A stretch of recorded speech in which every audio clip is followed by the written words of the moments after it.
Johnny Wrestling, Johnny Gargano, and you are listening to the Bob Culture Podcast.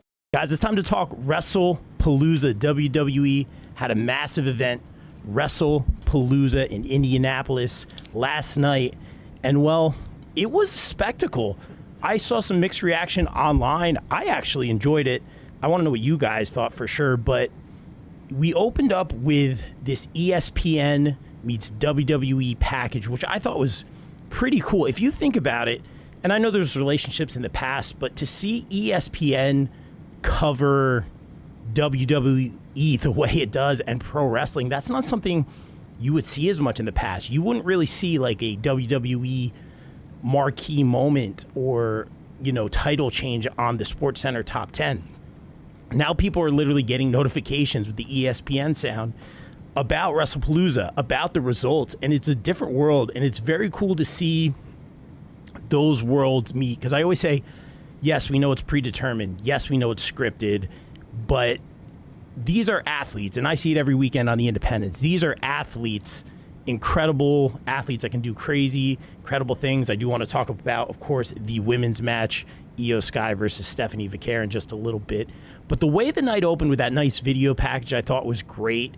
And then we have Triple H welcome us all in, which I thought was very, very cool. It was just, they made it feel big. Not WrestleMania big, but it crossed my mind how important they made it feel and how big that they made everything feel here at WrestlePalooza. So we open up with Brock Lesnar versus John Cena as announced. I think Lesnar comes out first, then you have Cena, and I think he has only 4 or 5, I want to say 4 now, appearances left. Let that sink in till December. John Cena has kind of defined my fandom. He was never my favorite guy, but he was kind of the main character in all of this ruthless aggression to where we are now. And only 4 dates. That's crazy. I know we talked in the past about who potentially could be his last opponent. And he has this massive entrance here with all the kids coming out with him dressed in the Indianapolis John Cena gear, which I thought was really, really cool. It was a nice moment. It was a little bit emotional. It was cool to see the kids just run on the stage with him to either side, and the kids get to experience that moment. They all had the towels and the hustle, loyalty, respect, yellow T-shirts. So I thought that was very well done. And then we get to the actual match. We're doing the introductions. Shout out Alicia Taylor, I believe, who did a fantastic job throughout the whole night. Also a drummer. Just shouting that out here on the Downbeat Beatdown. But Brock Lesnar is about to get introduced, and none other than Paul Heyman comes into the equation, and I got to eat some crow here, and I told her I would shout her out. But we were watching SmackDown, Vicious Vicky and myself, and who was our guest last week here on the X, shout her out. But she had said when Brock was on SmackDown that he's going to do something with Paul Heyman again, and I'm sitting there going, well, I don't know. Paul Heyman's very involved with Division right now, the stuff with Becky and Braun and Seth, and sure enough, we see Brock pass by Heyman in the back and give him a little pat on the chest there and saying, hey, we should talk. Heyman with a big smile. And sure enough, Heyman comes out and it wasn't a part of this match, but introduced Brock Lesnar. So I thought that was very, very interesting. So I was very wrong on that. And so Vicious One, you got a point on that one on me for sure. She called it. She knows wrestling very well. And the match itself was fascinating because you had Brock Lesnar, John Cena one more time. It was brutal. It was, the guys coming stacked with 3 finishers each, like in the video game. Cena with multiple attitude adjustments, pins Lesnar. I'm like, Lesnar's going to kick out at 1. Lesnar, of course, kicks out. All the signature moves. And then Lesnar goes off. Just crazy, crazy F5s everywhere. Cena giving everything he's got. But I think it was about 7 F5s. Fairly quick. I had picked Cena to win this one just because of the lack of dates left. I'm thinking he's going to go out on his back, with respect for the business. Again, I think it's going to be a Dom Mysterio or someone, or maybe a Gunther or someone of that ilk. But he loses here, and commentary made it very, very clear. And I'll shout out Kelvin too, because he had also, one of our guys, Kelvin Cately, shout him out. he had also said that he thinks Brock's going to win here. And I'm like, well, what do we do? Do we have a rematch here? Because Cena's only got 4 dates left. I'd love to see Joe Henry get his dream match with John Cena. Can we do this? Can we do this in TNA? But, it is in Massachusetts for Bound for Glory. Can we do this in some form or fashion? That won't count as one of Cena's dates. Make something special happen here. It's 4 dates. It's John Cena.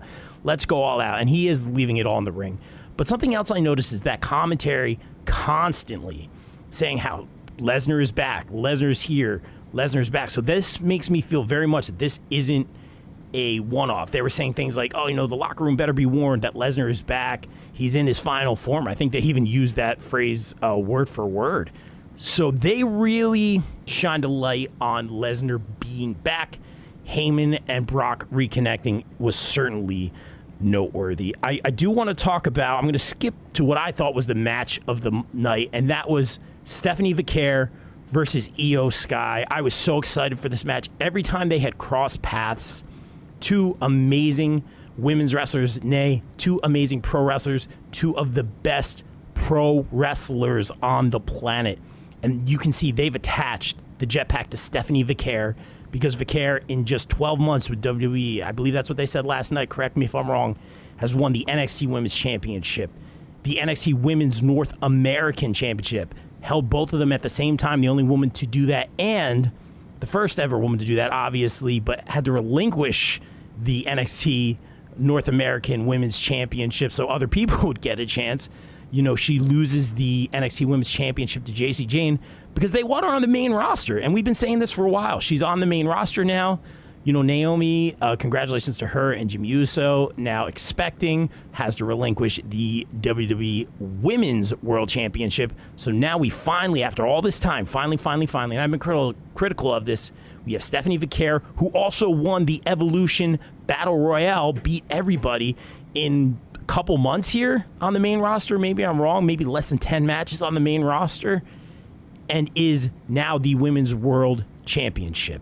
Or the Women's World Champion, and rightfully so. I think if there's anyone you need to put a jetpack on, it's Stephanie Vaquer. I can't think of anyone in recent memory who I've seen just come in and impress me, not only with her wrestling ability, doing spiral taps, such an innovative moveset, and a nice hybrid of styles, but also listen to her interviews, listen to her story. She says, wrestling is my first language. She said, hey, I was poor and I was learning how to wrestle and I didn't always have food. Pro wrestling was my food. And I believe that was in a Busted Open interview with Bully Ray. She had also said things like she wanted to go to NXT to learn English a little bit better before she went to the main roster. That was her choice to go to NXT. She speaks Japanese, I believe, fluently, which allowed her to have, I think, this communication, not even just verbally, but in the ring with Io. We saw the quality of this match. It's what I expected in terms of how good it was. I thought the pace would be a little quicker, but I liked the pace of this match because first of all, they really sold Io's leg and the injury. And it wasn't slow, but like they went from move to move. They were selling the injuries. They were selling the emotion.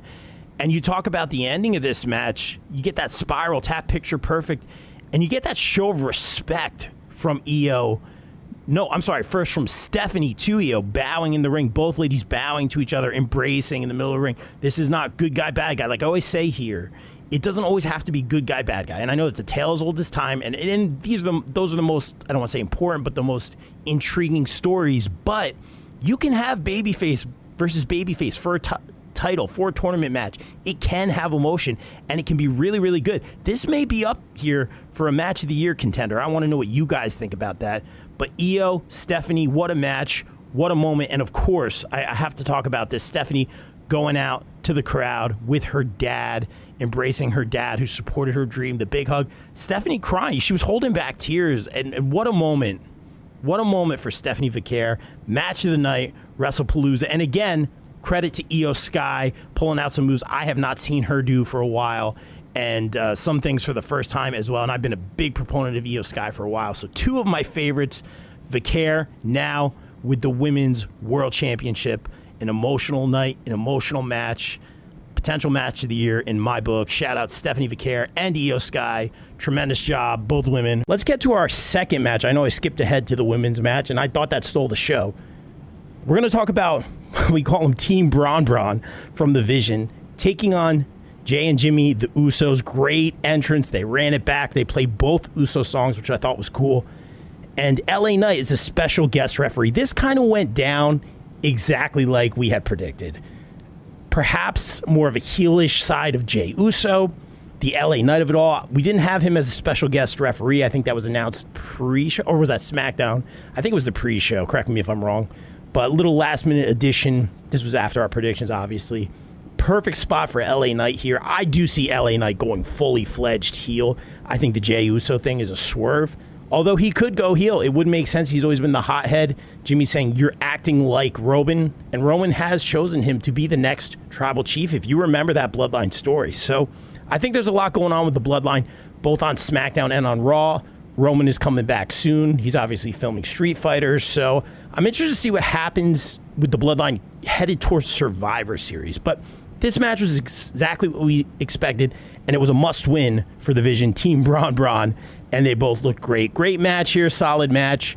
It made Bronson Reed, I thought, particularly very, very strong, ending it with a tsunami. And, of course, the hostility between LA Knight and Jay Uso continues. So, solid match there.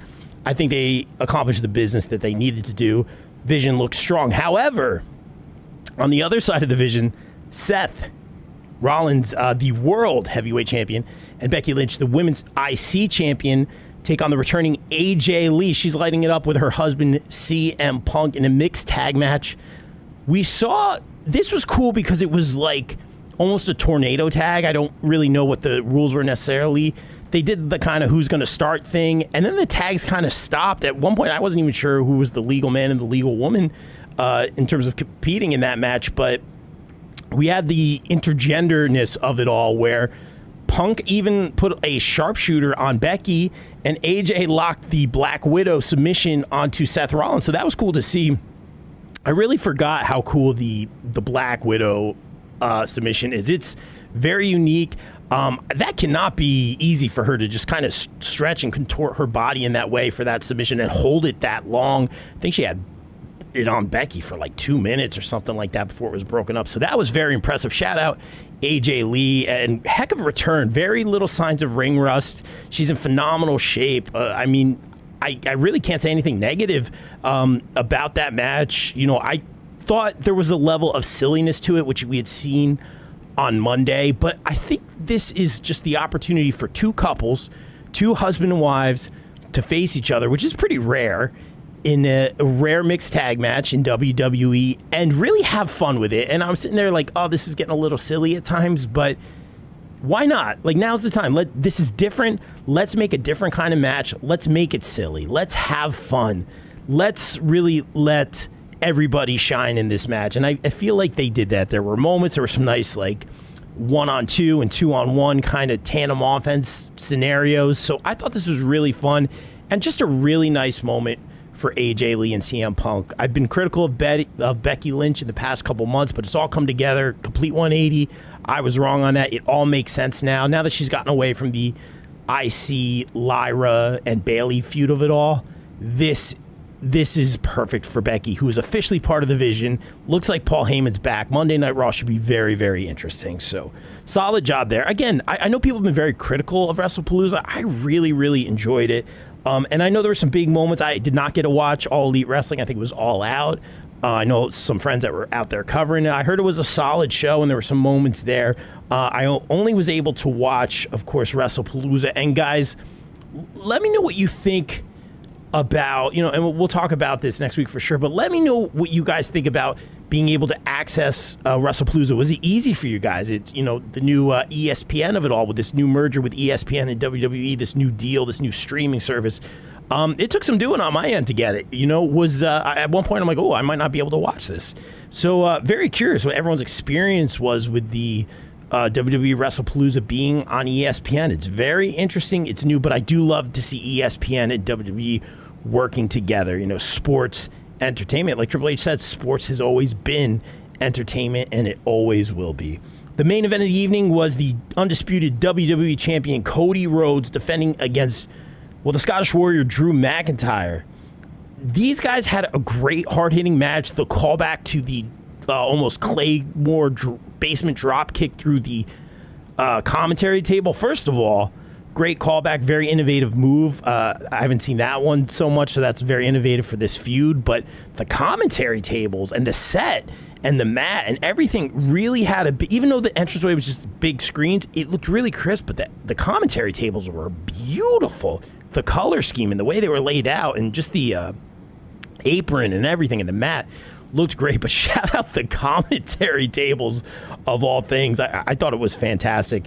And this was a solid match here, but exactly what we expected. You know, Cody takes the dub, retains. They, I think, framed this PLE as a lot of new viewers, a new audience, and new people watching WWE for the first time. And I think Cody getting the big win, like, hey, this is our guy, this is our baby face. And it was very, very cool to see how they framed this. I think I appreciated, and I don't think everyone saw it this way, but I appreciated the business of it. I appreciated the way that they framed this for people who may not know AJ Lee, may not know Cody Rhodes, may not know the Usos, and you have this fun family environment, you know, with the Big Yeet entrance, all that. So I think they framed it well. One thing I did notice on commentary, and I pay attention a lot to commentary, not just because I do it here on the Independents, which is not the same as doing it in the WWE, but your job is to tell a story, right? You know, if someone slips up or things aren't framed correctly during the match, your job is to kind of make things make sense, you know? So one thing I noticed, though, the story they were telling was Cody was like a step behind or wasn't quite himself, or he missed a step or was favoring a possible injury. Great job. Shout out Wade Barrett. Does a great job on commentary. But something I noticed, so I'm going to pay attention to that. Again, he's filming Street Fighter. I believe his part is done, which begs the question, what happens to Guile in this movie? Mark my words. But does he have to go film more stuff? Is he going to be away? Because they were just kind of really harboring on him missing a step or something nagging him. Or maybe he's just selling the injury from Drew, the interaction earlier. But I thought this was overall a solid WWE PLE. I really enjoyed watching it just because the beginning made it feel really, really big. An all-time match of the year competitor in my book. Maybe I'm off base on this, but I really enjoyed Stephanie Vaquer, who I think is one of the best pro wrestlers, not just women's, but pro wrestlers on the planet, versus Io Sky, another one of the best, not women's, but best pro wrestlers in the, not just the planet, in the universe. So great match, great moment. I'm excited to see where everyone goes from here. And again, John Cena, only 4 dates left. Let that sink in, guys. 4 dates left for John Cena. But guys, thank you so much for tuning in. BCP is brought to you by our favorite store, Funkenstein Wrestling Superstore, located in the Englishtown Flea Market in New Jersey from 8 a.m. to 3 p.m. Saturdays and Sundays, and online at FunkensteinWrestlingSuperstore.com. Get your favorite wrestling merch, retro video games, Ninja Turtles, Ghostbusters, G.I. Joe, so much more. It's our favorite store. Thank you, Heather and Dan, for sponsoring the BCP. Also got to welcome back our sponsors, the No Gimmicks Podcast, the podcast that keeps it 100% real 100% of the time. Check out our guy Kelvin, only on the No Gimmicks Podcast. Wrestling All Day, All Night is the best wrestling discussion group on Facebook. We provide more of a community feel here and have wrestling fans introduce other fans to something they may not have seen before, such as old school wrestling, indie wrestling, Japanese wrestling, and so much more. We also strive to be a source of information regarding upcoming wrestler meet and greets and signings. And remember, we're open 24/7, all day, all night. Be sure to follow on socials and join the group on Facebook at Wrestling All Day, All Night. Welcome back our sponsors, Sweet Chin Musings. Sweet Chin Musings is the creation of the reigning, rarely defending, highly disputed champion of wrestling podcast, Mr. Perfect, Mike Mueller, and his tag team partner in crime, Luke Kudialis. SCM focuses on the in-ring product of WWE and AEW, no dirt sheet rumors here, as well as backstage news, predictions, and analysis of characters, storylines, and major pay-per-views. Old school fans, don't worry, we have you covered as well, with a look back on classic matches, top 10 lists, and interactive tournaments that let the fans decide who is truly the best of all time. You can find them at Facebook at Sweet Chin Musings, and check out the podcast on all major podcast platforms. Please welcome back our sponsors on the BCP Plus and the podcast, GPW Productions. GPW provides your promotion or event with top-tier video, audio production, live streaming, and more. I can personally vouch for them in saying they are hands down the best production company I've ever worked with, as they have and continue to work with the likes of AEW, GCW, StarCast, MLW, not to mention the majority of the local independent promotions here in the tri-state area. They can even help you film a vignette or promo for your persona or gimmick. And guess what? GPW doesn't just work in wrestling. No, they cover MMA, boxing, basketball, or any other sporting event as well. On a personal note, I'd like to thank Mike Sesko, Frank Leone, O'Neil Andros, and the team for giving me multiple opportunities to work with them and some of the best talent in the world. Thank you, GPW, and guys, book GPW for your promotion or event today at contact@gpwproductions.com. Please welcome back one of our favorite sponsors, Mania Club.